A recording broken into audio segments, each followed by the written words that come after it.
Et là... C'est le drame. Voilà. C'est le week-end de Pentecôte. Ouais. Vous vous préparez à rentrer à Nîmes pour la feria, pour faire la feria dans votre bodega.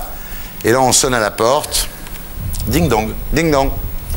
Et je pensais que c'était des potes, mais c'était pas des potes.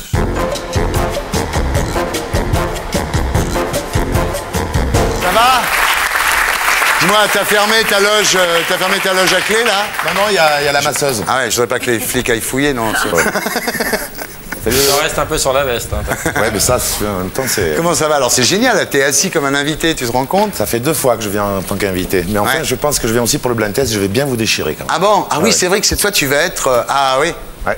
Ah là, Baffy, il a du souci à se faire, alors. Ah, je vais me mettre avec Corti. Ah ouais. Non, c'est pas possible. C'est Baffy contre Corti ce soir, le blind test, d'accord? Il y a du boulot là. Alors, je vais te vous voyer. Moi aussi. On se vous voit? D'accord, allez, c'est Allons-y. parti. Alors, Philippe, vous êtes ici pour un livre. Oui. Un livre qui raconte votre vie, qui s'appelle Autobiographie d'un DJ. C'est publié chez Ramsey. Bel éditeur. Bel éditeur, avec une préface de Frédéric Becbédé. Oui. Où il raconte la fête selon Corti. Alors, il dit, voilà, les bras, levez les bras, pas de chocolat. Comment tomber par terre en se roulant des pelles, comment arracher sa chemise avec les auréoles sous les bras, évidemment à cette heure-là, la corne de brume, scratcher avec sa bite, Oui. Ce qui fait quand même le charme des soirées de Philippe Corti. Il n'y a pas que ça, il y a la musique aussi. Il y a un peu de musique aussi, effectivement. Et la conclusion de Frédéric Becbédé dans la préface de votre livre, c'est le problème quand on fréquente ce type, c'est qu'on a toujours mal à la tête le lendemain et qu'on lui en veut jamais. C'est peut-être un détail pour vous, mais pour moi, ça veut dire beaucoup. Voilà. France Gall. Voilà. Alors moi, j'ai fait la préface du livre de Laurent Baffy, Je savais. qui s'appelle Tu l'as dit Baffy. Je l'ai vu, Cherche d'ailleurs. midi. Et Becbédé a fait la préface de ton livre. Il fallait que je choisisse. Je trouvais que c'était un petit peu embêtant de vous demander. Ouais, c'est vrai qu'on se vous voit. De vous demander de faire la préface. Corti, vous scratchez avec votre bite? Bien sûr. Même sur des quand 45 tours, petit, parce qu'il faut l'avoir. Depuis quand, ça? Depuis depuis toujours. J'ai toujours. toujours vu scratcher avec sa bite, moi. Ouais. Ah ouais. C'est ce que les gens adorent dans ces soirées. C'est vrai, je suis performant en plus. Très performant. Le son est meilleur? Le son le est un son, petit peu. Oui, le son ah, est meilleur, bien sûr. C'est nettement meilleur avec la bite. ouais. Il y a un toucher, il y a une... C'est pour ça que j'aime le vinyle, parce que Voilà. scratcher avec un Bien CD. entendu, avec on la sent bite, les tu sillons. Ouais, bien on sent entendu. les sillons. Les doigts, ils ont l'habitude De sentir des trucs. Enfin, voilà, faut connaître ça. Bon, Ouais. alors au départ, Philippe, rien ne vous prédestinait à cette vie. Pas vraiment. Ouais. Vos parents, instituteurs, peu mélomanes, c'est le moins qu'on puisse en dire. Hein. Ouais. Pour votre mère, vous dites dans votre bouquin, Verdi, c'était un drogué. Ouais, tout ce qui touchait à la musique, elle pensait que c'était un truc qui arrivait de Satan. Donc, Ouais. ouais. Ouais. Et pourtant, votre premier billet de 10 francs vous a servi à vous acheter un disque des Beatles. Un peu comme vous, Thierry. Ouais. J'étais assez vite Vous vous fanatique. souvenez des du Beatles. disque? Oui, c'était le double bleu, ouais. Ah ouais. Alors vous racontez votre enfance, les Cévennes, la Corse, la Camargue. Et c'est dans l'école où vous habitez que vous découvrez finalement le plaisir que vous avez à faire plaisir aux élèves. Hein. Ben, j'étais un petit peu brimé parce que mon père était donc mon instit et dès que un mec parlait dans la classe, c'est moi qui dérouillais. Donc, Ouais. donc je n'avais pas vraiment le droit de parler. Quoi. Donc, Au ceinturon. Ouais, au ceinturon, ça c'est quand j'exagérais. Comme j'exagérais souvent, en général, je morflais souvent. Ouais. Ouais. Mais je n'y en veux pas parce que j'ai tellement passé de super moments à danser pour éviter les coups que maintenant je suis pas trop mal pour éviter ce genre de situation. Philippe Corti, fils d'instituteur. Tu te rends compte? Ça mène à tout, l'éducation nationale. Hein. Ouais, le droit surtout. Ouais. Ouais. Alors, c'est en Corse, pendant les vacances, avec votre cousin Daniel, que vous commencez à dealer. Oh non. Des truites. Oui, c'est vrai. Ouais. Des truites. En fait, on volait les truites que mon père pêchait pour aller les revendre pour s'acheter des clopes, ce qui est à peu près normal. Quand on a 10 ans, on a envie de fumer. Les cigarettes sont beaucoup moins chères en Corse. Donc on avait un moyen qui était pas trop con de se faire de l'argent, quoi. Ouais. On se mouillait pas, on piquait les truites de nos vieux. Et en plus, on les revendait à des cousins germains qui ont balancé tout de suite l'histoire. Donc, Voilà, il y a une cousine, la Yoko Ono locale, qui vous balance. Et votre père vous tond. Alors, c'était rigolo parce que je pensais vraiment dérouiller ce jour-là, quoi. Et puis, en fait, sur le chemin... sa ceinture. Non, j'ai pas dérouillé. Il m'a dit juste rentre à la maison. Il m'a parlé en Corse. Donc là, j'ai compris que c'était assez grave. Et il m'a fait asseoir. C'était les années 70. Tout le monde avait les cheveux sur les épaules. Et moi, il m'a rasé et je rentre en 6e. Comme une brebis. Pareil. En 69. Alors, votre premier choc, c'est la mort de votre petit frère. Ouais. Vous dites ensuite, la vie n'a jamais eu la même saveur. J'ai compris qu'il allait falloir grandir seul. C'est un peu...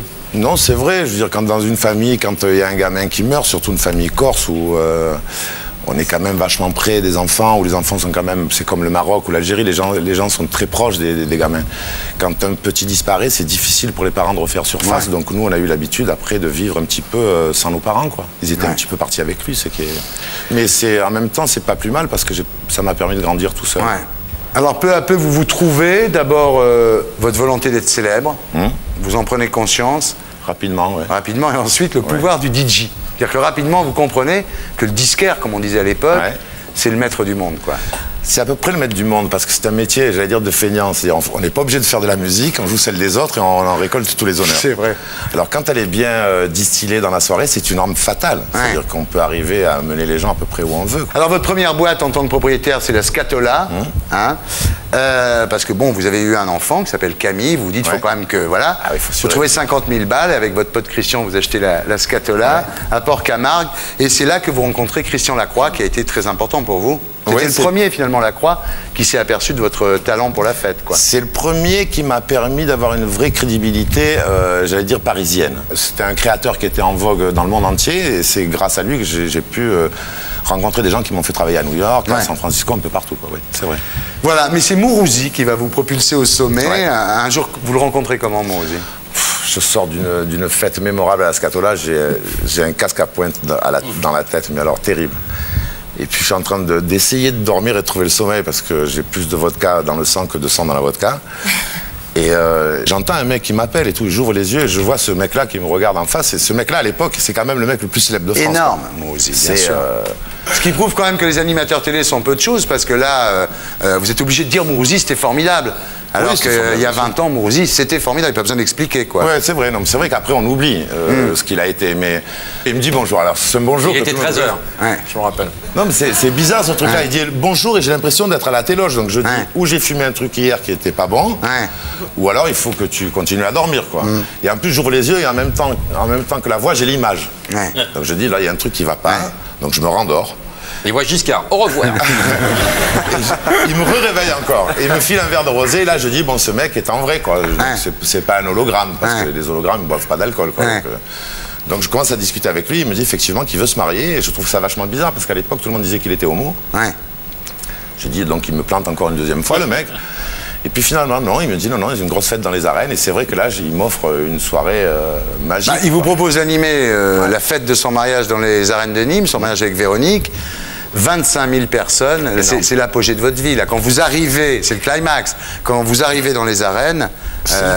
c'est le début d'une histoire, parce qu'après on a vu tout ce qui s'est passé avec les DJ, la médiatisation, un peu grâce à vous et à ce qui s'est passé après. Mais moi j'ai eu ce choc-là, alors que les gens ont joué toujours dans des boîtes devant 400 personnes. Comme quand on m'a filé les manettes de la soirée, je vous garantis que si j'ai pas un verre de cognac pour rentrer, je rentre pas. J'ai vraiment peur, quoi. Quand je sors du Bourladère, en fait, dans les gradins des arènes, et je vois ces 25 000 personnes qui se lèvent parce que j'ai ma tronche qui arrive sur un écran géant et les mecs attendent depuis 2 heures, quoi.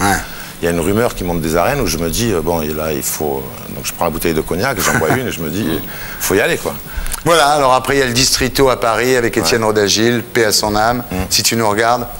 Vanessa Paradis, Christine Bravo, Christian Lacroix, Frédéric Becbédé et moi, comme assistant DJ au Distrito. Voilà. Ensuite, il y a cet article de Becbédé dans la presse qui vous lance, les bains-douches. Et puis, vous relancez le Papagayo à Saint-Tropez. Et là... C'est le drame. Voilà. C'est le week-end de Pentecôte. Vous vous préparez à rentrer à Nîmes pour la feria, pour faire la feria dans votre bodega. Et là, on sonne à la porte. Ding dong. Ding dong. Et je pensais que c'était des potes, mais c'était pas des potes. J'avais 3 pandores en tenue. Les gendarmes sont venus. Oui, les gendarmes. Et puis les mecs me schtroumpfs. J'aurais pu. À cette heure-là, il aurait pu les prendre pour des schtroumpfs en même temps. Des schtroumpfs, il était encore tôt. Et les mecs menottent, me jettent par terre. Non, mais c'est terrible. Ils vous font traverser Saint-Tropez. 600 mètres, menottés, quoi. C'est la honte, quoi. À pied, pour bien montrer qu'ils étaient en train de faire un truc. Donc moi je voyais pas vraiment l'intérêt, d'autant plus que même à l'époque Titov venait, son frère aussi. On n'essaye pas de mouiller les autres. Non, je mouille personne. C'est bien une preuve, ça, hein. J'avais Titov, oui. Mais bon, je sens pas la tempête arriver, parce que j'ai pas grand chose à me reprocher, si ce n'est d'en prendre. Alors Philippe, voilà, ce soir on va mettre les choses au clair. C'est quoi l'histoire? Ce que dit l'accusation, c'est que vous avez relancé le Papagayo. Grâce à la drogue. en attirant les stars avec de l'extra. Et comme les stars venaient, le bon peuple venait et ça rapportait beaucoup d'argent à tout le monde. Voilà. Ça, c'est la version. C'est la preuve qu'ils ont trouvée pour me condamner à 4 ans de prison. 4 ans de prison, c'est pas rien. Ce qui n'est pas grand-chose dans un dossier. Quand on dit, oui, effectivement, toutes les stars venaient parce que vous leur donniez de la drogue. Alors moi, je veux bien, mais il faut quand même interroger les stars. Ils n'ont jamais interrogé les stars. Ben non, ils ont fait style qu'ils n'avaient pas trouvé. Ils n'ont jamais fermé le Papagayo non plus. Non plus. Non, mais alors, l'histoire, c'est quoi? Alors moi, on me dit, je fais 96 heures de garde à vue quand même, c'est pas rien, c'est 4 jours enfermés dans un cachot de 3 mètres carrés où il y a des excréments partout, où on n'a pas de matelas, où il y a une lucarne comme ça, c'est-à-dire que moi je suis prêt à dire que ma mère couche avec Orlando s'il faut, ou qu'elle vend de la drogue à la sortie des lycées, pour sortir juste pour qu'on me parle. Mais c'est vrai ou pas? Non, pour Orlando. Juste pour qu'on me parle, qu'on me dise, bon, allez, sortez, mettez-vous un petit peu au jour, ou... Bon, les mecs me sortent 4 fois en 4 jours, quoi. Donc 4 heures. J'ai une déposition, elle est comme ça. Ils savent déjà depuis le départ qu'il n'y a pas grand-chose contre moi. Mais ils arrivent à un point où on leur demande de clôturer un dossier qui est là depuis 87 ou 88 pour une barrette de shit et 5 ecstasy. Et puis le mec dit, oui, effectivement, moi j'ai le Papagayo et j'en ai vendu à Corty. Et moi, ce mec-là, je l'ai chopé 2-3 jours avant parce qu'il m'a vendu 5 pilules à bronzer. Donc je lui dis, tes ecstasy, c'était 5 pilules à bronzer, donc je lui mets une rouste. Et effectivement, le mec se fait arrêter 5 jours après, il dit, mais moi je les vendais et Corty me protégeait. Donc moi je me fais ces 96 heures de garde à vue, je suis déféré au parquet de Toulon, je suis pas le juge d'instruction à ce moment-là, s'il y a vraiment des faits concordants, et si vous êtes un dealer, il vous enferme. Il ne laisse pas repartir à Saint-Tropez. Moi le mec me dit, bon ben rentrez chez vous. Donc je retourne à Saint-Tropez, et déjà dans la presse, il y a le dealer de la Jet Set interpellé et tout. C'est-à-dire que le secret de l'instruction, au cul la mouche. C'est-à-dire que déjà, on bafoue plein de principes qui ne devraient pas être bafoués dans notre République.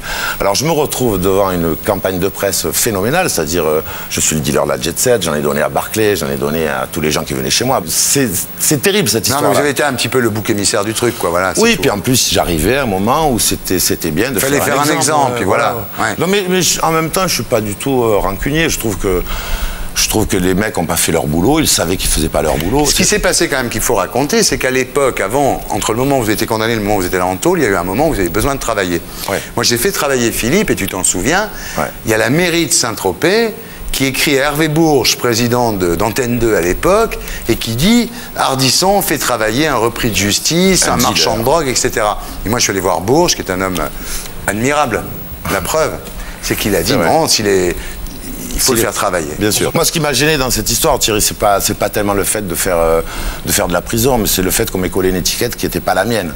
Voilà, donc c'est toujours emmerdant de porter un chapeau qui ne te va pas. Ça fait mal à la tête au bout d'un moment. Et le côté fils d'instituteur a dû ressortir, ça doit être terrible. Vous avez été élevé quand même dans une certaine morale, donc d'un seul coup, se retrouver à la une des journaux comme le marchand de drogue, ça doit être épouvantable. C'est atroce parce que c'est un truc auquel on n'est pas préparé. Et vos parents, ils ont pris ça comment?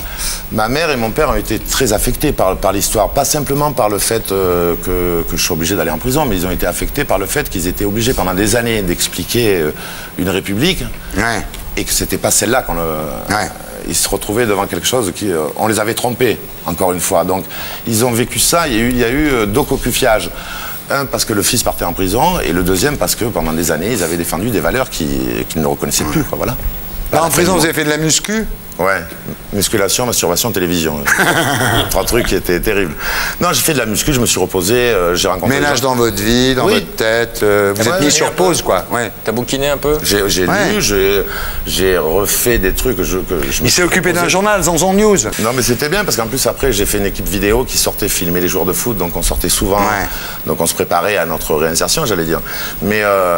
il n'y a pas que ça qui m'a aidé à tenir en prison. Je veux dire, il y a d'autres choses. Il y a l'amour de mes gosses, il y a l'amour de la femme qui était avec moi, il y a l'amour de gens comme vous, parce que je ne l'ai pas souvent dit, parce que je n'ai pas eu l'occasion de le dire, mais à une époque où l'avenir pour moi était assez sombre. C'est-à-dire que je suis au fond d'un trou, je ne sais pas comment je vais sortir, si je vais sortir à moitié bien ou pas bien du tout. Moi, on me convoque chez le juge d'instruction et on me dit vous avez un contrat de travail. Mais je ne suis pas dans l'état de sortir. C'est-à-dire, même si j'ai un contrat de travail, je ne peux pas sortir. Et c'est vous qui me l'avez envoyé. Voilà. Moi, je voulais vous dire merci. Tu peux me dire toi, là. Et pour être sûr de ne rien rater de Inarditube, abonnez-vous et mettez un pouce bleu.